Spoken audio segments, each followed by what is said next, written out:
जय हिंद। देखिए, आज जानेंगे अनुच्छेद 20-21 यह क्या है, यह किस मौलिक अधिकार के अंतर्गत आता है। उसके बाद हम जानेंगे कि इसमें कौन सी कानून है, कौन सा जुर्म है और कौन सी सज़ा है। उसके बाद अंत में जानेंगे कि इसे क्यों आपातकाल के दौरान इसे निलंबित नहीं किया जाता है।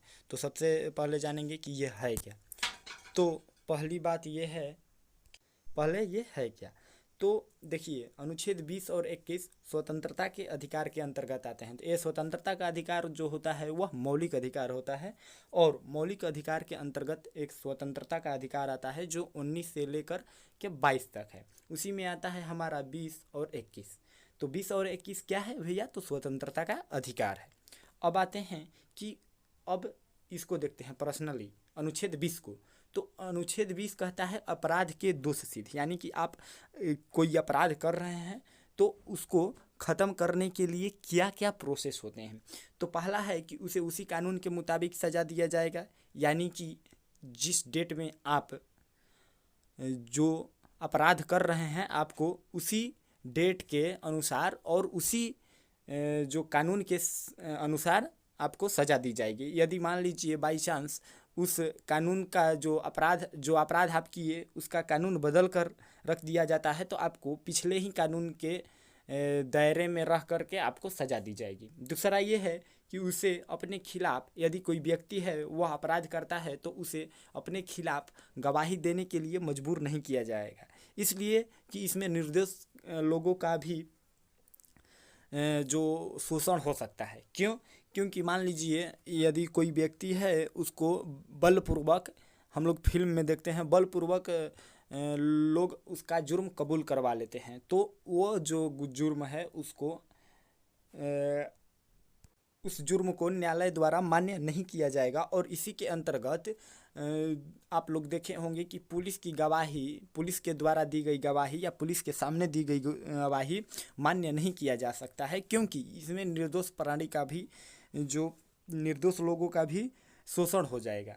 अब तीसरा है इसमें अनुच्छेद 20 का ही एक तीसरा पार्ट है, एक अपराध का एक ही सज़ा। यदि आप एक अपराध करते हैं तो आपको एक ही बार सज़ा दी जाएगी, न कि उसी अपराध के लिए आपको बार बार सज़ा दी जाएगी। तो मैं आशा करता हूं कि आप लोग को अनुच्छेद 20 पूर्णतः समझ में आ गया होगा। अब आते हैं अनुच्छेद 21 के तहत। अब अनुच्छेद जो 21 है ये प्राण एवं दैहिक स्वतंत्रता है, ये प्राण एवं दैहिक स्वतंत्रता है। अब इसमें ये दिखाता है प्राण एवं दैहिक स्वतंत्रता में कि क्या होता है। तो प्राण एवं दैहिक स्वतंत्रता जो है भैया, प्राण एवं दैहिक स्वतंत्रता में के कुछ पाठ होते हैं, जैसे कि अनुच्छेद 20 के थे। तो अनुच्छेद 20 में जैसे देखिए, प्राण, प्राण का मतलब कि आपके जीवन का रक्षा करना। तो आपके जीवन का रक्षा करना आपका दायित्व तो बनता है और सरकार का दायित्व तो बनता है। तो सरकार इसलिए पर्यावरण संरक्षण कराती है, क्योंकि अगर गाड़ी से जो धुआं निकलता है, चिमनियों से जो धुआं निकलता है, अक्सर वो हमारे हेल्थ को ख़राब करता है। तो उसको दूर करने के लिए जो देखे होंगे आपने कि चिमनियों को ऊंचा बनाया जाता है, गाड़ी वाहन को धुआं मुक्त करने के लिए सरकार कई योजनाओं को चलाया है, और पर्यावरण को सुरक्षित करने के लिए पेड़, जल जीवन, हरियाली, इस तरह की तरह तमाम जो योजनाएं हैं वो करती है। एक ही इसका मकसद है अनुच्छेद 21, जो कि प्राण एवं दैहिक स्वतंत्रता को दर्शाता है। उसके बाद देखिए, इसी में आता है भैया कि यदि आपका जीवन अनमोल है और आत्म जो आपका जीवन कोई नहीं ले सकता है, तो खुद ब खुद आप भी नहीं ले सकते हैं, और इसमें आत्महत्या करना कानूनी अपराध है।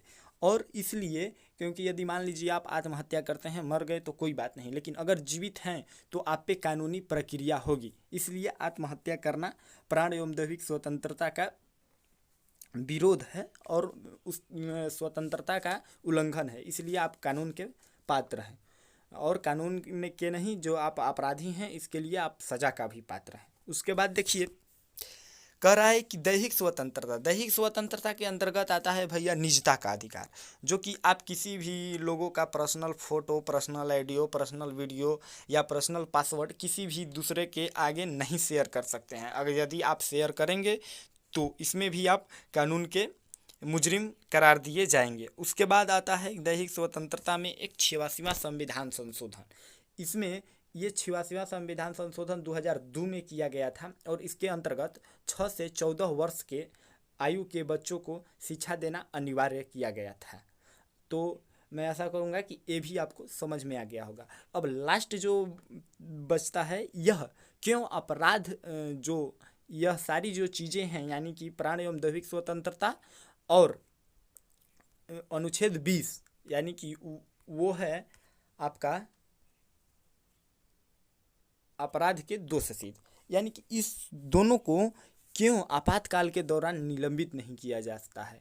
तो इसके भी बहुत सारे कारण हैं। यदि मान लीजिए आप खुद ब खुद जानते हैं कि मौलिक अधिकार जब आपातकाल लागू होता है तो निरस्त कर दिया जाता है, लेकिन 20 और 21 को छोड़कर 20 और 21 को इसलिए छोड़ा जाता है क्योंकि यदि मान लीजिए कि उस समय आपको आपातकाल देश में है और 20 अनुच्छेद को गायब कर दिया गया तो और इसमें कह रहा है कि उसे उसी कानून के मुताबिक सजा दिया गया हो जो कि उसने जिस समय उसने किया है। लेकिन अगर ये जो अनुच्छेद है इसको हम निलंबित कर देते हैं तो आप मात्र एक चोरी किए या किसी को मारते हैं जिससे मामूली चोट आती है और उसमें कानून फांसी बना करके आपको लटका दिया जाएगा, यानी कि अतः इस कानून का दुरुपयोग बहुत ज़्यादा हो जाएगा, इसलिए इसे नहीं किया जाता है। उसके बाद अपने खिलाफ गवाही देने के लिए मजबूर नहीं किया जाए। अगर इसको भी हटा दिया जाता है तो कोई भी आपको शोषण कर सकता है और बलपूर्वक गवाही लेकर के आपको आपका शोषण एकदम कर सकता है। उसके बाद एक अपराध का एक ही सजा। भैया यदि इसको निलंबित कर दिया जाए तो सबसे बड़ा गड़बड़ हो जाएगा, क्योंकि यदि अब आपातकाल लागू होगा और पिछले सभी अपराधियों को निकाला जाएगा और कहा जाएगा कि चलिए आप जेल में चलिए क्योंकि आपने एक अपराध किया है, जबकि आप अपराध का सज़ा जो है काट चुके हैं, फिर भी आपको अपराधी घोषित करके और आपको कानून के दायरे में रख करके आपको जेल में या जो भी हो कानूनी कार्रवाई की जा सकती है। इसलिए इसे आपातकाल के दौरान निलंबित नहीं किया जाता है। उसके बाद देखते हैं अनुच्छेद 21 को। तो इसमें भी कुछ चीज़ें हैं। आपका पर्यावरण को सुरक्षित नहीं रखा जाएगा तो भी दिक्कत है।